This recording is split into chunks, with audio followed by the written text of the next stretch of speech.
Crate island पर जंगल की आग बेकाबू, दक्षिणी यूरोप भीषण गर्मी की चपेट में।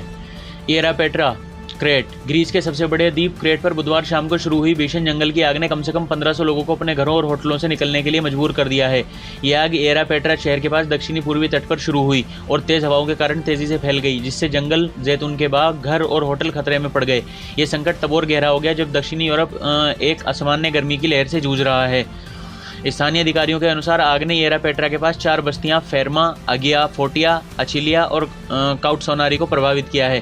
तेज हवाएं जो ब्यूफोर्ट स्केल पर 8 से 9 तक की तीव्रता वाली हैं ने आग को और भड़काया, जिससे 230 से अधिक दमकल कर्मी, 46 वाहन और 10 हेलीकॉप्टरों की मदद से इसे काबू करने की कोशिशें बाधित हो रही हैं।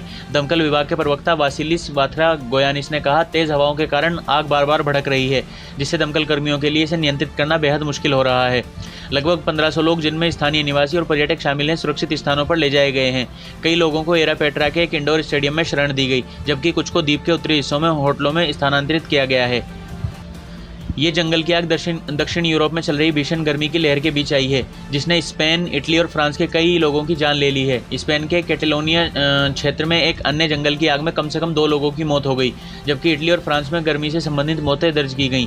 वैज्ञानिकों का कहना है कि जलवायु परिवर्तन के कारण गर्मी की लहरें पहले आ रही हैं और अधिक तीव्र हो रही हैं, जिससे यूरोप में गर्म हवा का एक हीट डोम बन रहा है।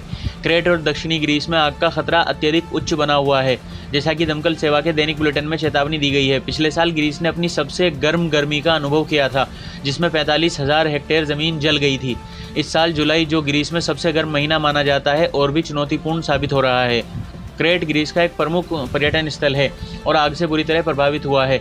एरापेट्रा और दक्षिण पूर्वी क्रेट के होटल मालिकों के प्रमुख जॉर्ज तजारिक्स ने बताया कि लगभग 5000 पर्यटकों को क्षेत्र से निकाला गया है, जिससे भविष्य की बुकिंग पर असर पड़ने की आशंका है। आग की तीव्रता और तेज हवाओं ने दमकल कर्मियों के लिए चुनौतियां बढ़ा दी हैं। रात में हवाई सहायता उपलब्ध नहीं होने के कारण जमीन पर मौजूद टीमें आग को रोकने के लिए फायर ब्रेक बनाने में जुट रही हैं। ग्रीस की जलवायु संकट और नागरिक सुरक्षा मंत्रालय ने निवासियों को सलाह दी है कि वो अपने घरों में तब तक रहें जब तक सुरक्षित निकासी की गारंटी न हो और आग के पास वाहनों में शरण लेने से बचें। वैज्ञानिकों ने चेतावनी दी है कि जलवायु परिवर्तन के कारण भूमध्य सागरीय क्षेत्र, जिसे जंगल की आग की हॉटस्पॉट कहा जाता है, में ऐसी घटनाएं और विनाशकारी होती जा रही हैं।